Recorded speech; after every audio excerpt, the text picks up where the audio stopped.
How to wire a three-way switch. First, we run the ground to the ground terminal or green screw.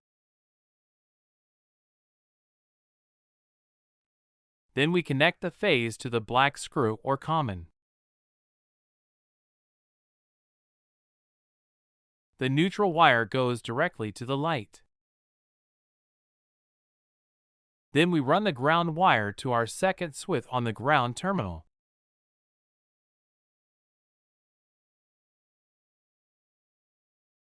Now we connect our traveler's wire to the gold screw in both of the switches.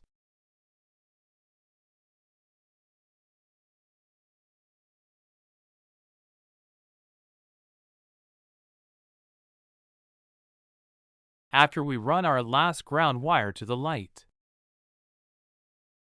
following by our return or black wire from the black screw or common terminal to the light. If you follow my instructions now, you will be able to turn on and off your light from two different locations.